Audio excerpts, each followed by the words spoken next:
The house on Ashwood Lane. I don't know why I'm writing this.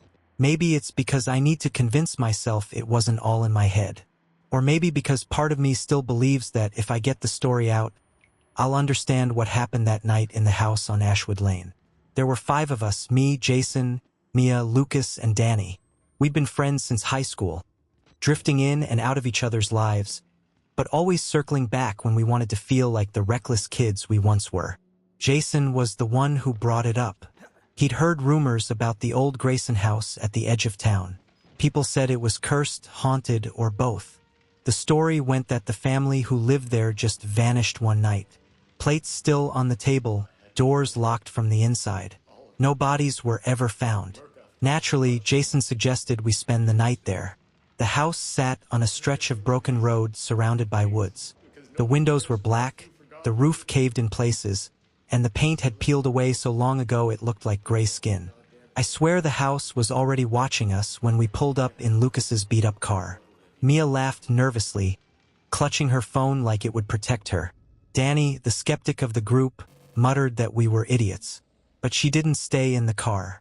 None of us did. The front door creaked open on its own when Jason touched the handle. He looked back at us, grinning wider than ever. See? It wants us inside. The air inside was wrong. It wasn't just dust and rot. It was heavy, like stepping into water. My chest tightened, and the hair on my arms rose. We wandered through the front hall, our flashlights catching torn wallpaper, broken furniture, and strange dark stains on the floor. Lucas joked they looked like blood. Nobody laughed. There were family photos still on the walls, faces blurred with age, but their eyes seemed clearer than the rest of the picture, staring at us with an intensity that made me want to look away. In the dining room, the long wooden table was still set. Plates, silverware, cups covered in grime, but undisturbed, like the family had just stepped away for a moment and never came back. Mia whispered, "This isn't right," and I swear I saw one of the forks move, just slightly, as if nudged by an invisible hand. Jason insisted we go upstairs. Every step groaned under our weight. The air got colder with each flight, until I could see my breath even though it was midsummer. We found the bedrooms still intact. Toys scattered across the floor in one room, a half-made bed in another. In what must have been the parents' room, the closet door was slightly ajar. Danny reached to open it fully, but before she touched it, it slammed shut with a force that rattled the entire frame. We all froze. Nobody admitted it, but I think we were hoping someone else had done it. But we were all standing together. Lucas muttered, "Probably wind." Though the windows were boarded up, that was when we heard the whisper, a faint, drawn-out word that none of us could quite make out. It seemed to come from everywhere at once. Mia found the mirror in the hallway upstairs. It was tall, ornate, and cracked across the middle. We all gathered around when she called us over. "I swear, I don't look right in this," she said, her voice shaking. When I looked, I saw myself, but my reflection's eyes weren't moving the way mine were. It was subtle, just a fraction of a second off. I blinked, and the reflection didn't blink with me. Jason, of course, laughed and called it paranormal bullshit. He pressed his palm to the glass. For a second, I thought his reflection smiled wider than his real face. A second too wide, too sharp. Then the crack in the glass spread like lightning across the surface, and the entire mirror shattered onto the floor. We all jumped back.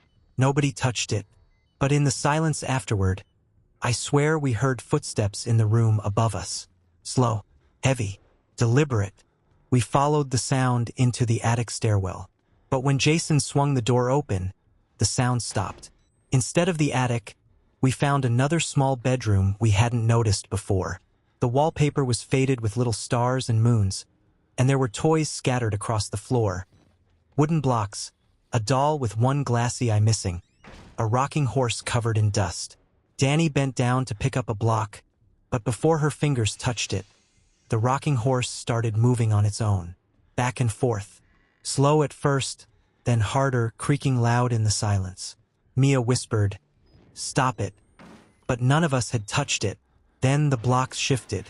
They scraped against the wood as if pulled by unseen hands, forming crude, uneven letters. At first I thought it was random, but then I saw it spelled one word. Stay. We didn't listen to the warning. Jason laughed it off, though his voice cracked just enough to betray him.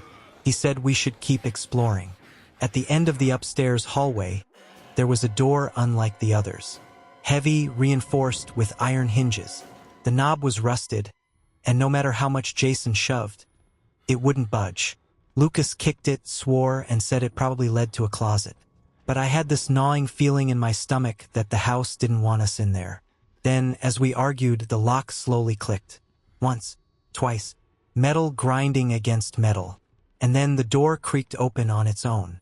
A rush of cold air swept past us. The smell was unbearable, like rot, mold, and something metallic. We aimed our flashlights inside. There was a staircase leading down, but it wasn't the basement. The stairs descended too steeply, disappearing into a blackness that seemed to swallow the light. Jason insisted on going first.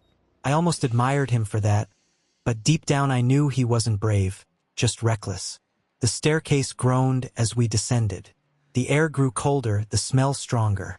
My flashlight flickered like it didn't want to shine here. At the bottom was a narrow hallway of stone, not wood. The walls were damp, covered in moss.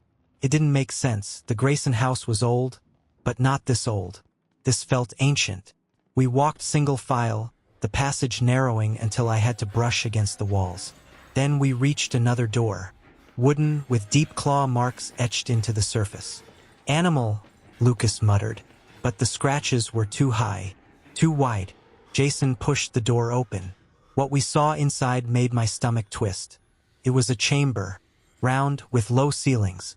In the center was a circle drawn on the stone floor, symbols carved deep into the rock, stained dark with something that looked too much like dried blood. Around the circle were objects. Bones, melted candles, broken jars. In one corner, a child's shoe, moldy and decayed. Mia broke. She whispered, "We shouldn't be here, we need to go." But Jason stepped closer, shining his flashlight at the carvings. When the beam hit the center of the circle, the air shifted. Felt like the room exhaled. The flame of our flashlights bent inward, toward the center, like gravity had changed. And then we heard it, a child's laugh, faint, echoing, coming from inside the circle. We all froze when we heard that laugh. It didn't belong in the echo of stone walls. It didn't belong anywhere. Jason forced a chuckle and muttered that it was probably just wind, but even he didn't sound convinced. Lucas lifted his phone to record, but the moment he hit record, his screen glitched. Distorted lines, static buzzing from the speaker. Then his phone shut off completely. Dead. That was when Danny gasped. She pointed at the far wall. Handprints, tiny, child-sized, smeared across the stone as if pressed in dirt or ash. And while we watched, more appeared. Slowly, one by one, as if invisible hands were still pressing against the surface. Mia wanted to leave right away. She was nearly in tears, grabbing at my arm, saying we should run before something worse happened. Jason said it was all just leftover cult crap, and nothing could actually hurt us. Lucas, furious about his phone, sided with Mia, saying we'd already seen enough proof that something wasn't right. The circle seemed to pulse in the corner of my eye. I swear the carvings were deeper now, the lines darker. The air tasted like copper on my tongue. When Jason suggested stepping into the circle to prove nothing would happen, Danny shouted at him. For the first time, I saw fear in Jason's face too. He didn't step forward. But it was too late. The circle had noticed us. On the way back up the stairs, something changed. The hallway seemed longer than before. The damp stone walls stretched out, bending unnaturally. When I turned my flashlight behind me, I saw shadows on the wall. Not ours. They were too tall, stretched thin and jagged, moving even when we stood still. Danny screamed when one of the shadows raised its arm, and hers didn't. We ran. Jason led, practically dragging Mia. But no matter how fast we moved, the hallway seemed endless. The sound of our footsteps doubled, tripled, like we weren't alone. Finally, we saw the wooden door at the top of the stairs. Jason shoved it open and we spilled back into the upstairs hallway of the house. But before Lucas could follow, the door slammed shut. Hard. Right in his face. We pulled at it, shoved, kicked. Nothing worked. From the other side, we could hear Lucas pounding, screaming for us to open it. His voice grew distorted, deeper, like something else was speaking with him. Then silence. When the door finally creaked open on its own, the staircase was gone. Only a wall of rotted wood remained, as if the stairs had never existed. And Lucas was gone too. We tore through the hallways, screaming Lucas's name. Every room looked the same, dusty, broken furniture, peeling wallpaper. The air carried a thick, moldy scent that clung to my throat. Jason kept yelling that Lucas was messing with us, that he was trying to scare us. But even his voice cracked when we turned into one of the upstairs bedrooms and saw fresh footprints in the dust. They weren't Lucas's. They were small, barefoot, circling the room in frantic loops. And they didn't stop at the walls. They went straight up the plaster, across the ceiling, and back down again. We stumbled into a room lined with portraits, old, oil-painted faces with cracked frames. Dust covered everything except the eyes. The eyes gleamed, wet and sharp, as if they were watching us. Danny whispered that one of them looked like Lucas. I wanted to laugh it off, but when I looked closer, my stomach flipped. The painting in the center, yes, it had his face, his terrified expression. Mia covered it with an old sheet, sobbing. Jason ripped it down, saying we were being paranoid. But the sheet had stuck to the painting, like the paint was wet, like it was still being painted. That's when we heard it, voices, soft, layered, whispering just beneath hearing. At first I thought it was the wind again, but then the whispers formed words. They were calling our names, slowly, over and over. Mia dropped to her knees, covering her ears, crying that it was inside her head. Danny tried to pull her up, but she suddenly went stiff, her face pale, her lips trembling. What did it say? I asked. She looked at me with wide eyes. It said, "It already has Lucas, and it wants more." We bolted from the room, trying to find the exit. The hallway stretched endlessly again, and the whispers grew louder. Then I noticed something dripping from the ceiling. Thick, dark liquid. I touched it without thinking, warm, sticky. Blood. The walls pulsed, veins bulging beneath the plaster. Red cracks spread like arteries, oozing down onto the floor. Jason cursed, pulling Mia forward, but she froze, staring at the wall. Words were carving themselves into the plaster, letter by letter, in that dark red fluid. It spelled, "Don't leave me here." We finally stumbled into a hallway none of us remembered. At the end stood a heavy wooden door with rusted iron hinges. Unlike the others, this one wasn't rotten or broken. It looked solid, alive almost, like it was breathing. Jason rushed to it, kicking and pulling at the handle, desperate to get out. But the door didn't open. It groaned, low and deep, like something on the other side was pressing back. Then we heard knocking. Not from our side, from the other. 3 slow knocks. Then Lucas's voice. "Guys, let me in." We froze. It sounded like him. Same tone, same little laugh at the end of his words. But Mia whispered, shaking her head. "That's not him." The knocking grew louder, faster, more desperate. "Come on, guys, please. Open the door." Jason nearly pulled the handle, but Danny grabbed him. "Look at the floor," she hissed. We all saw it then. A shadow under the door. Not shaped like Lucas. Too thin, too tall. Its arms stretched out far longer than they should have been. And yet it kept speaking in his voice. The house shifted again, floorboards rolling like waves. The hallway stretched downward, stairs forming where there had been none. We tumbled down, crashing into darkness. My flashlight flickered on, and I realized we were in the basement. The air was wet, suffocating. The walls dripped with something black and tar-like. Old furniture, broken toys, piles of bones. They were scattered everywhere, like hundreds of people had been dragged down here and left to rot.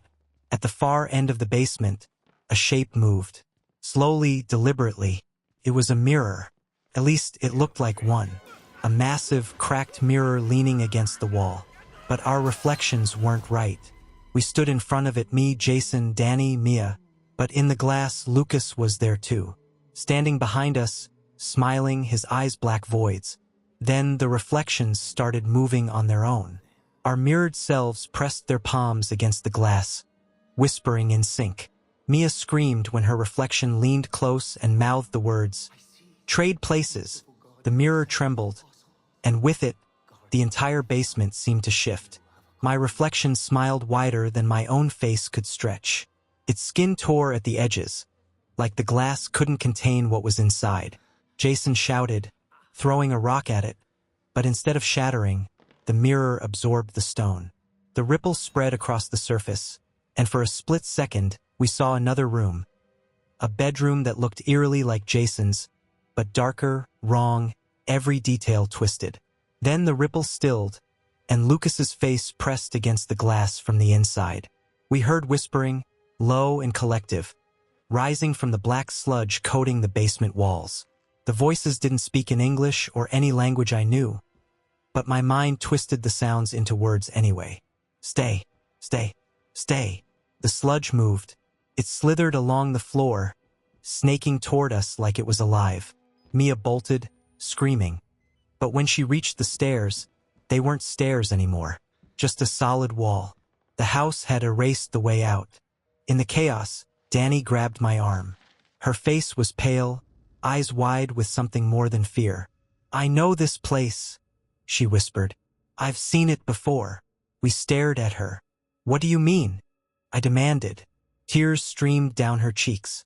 "When I was little, I used to have dreams of a house just like this, with voices in the walls.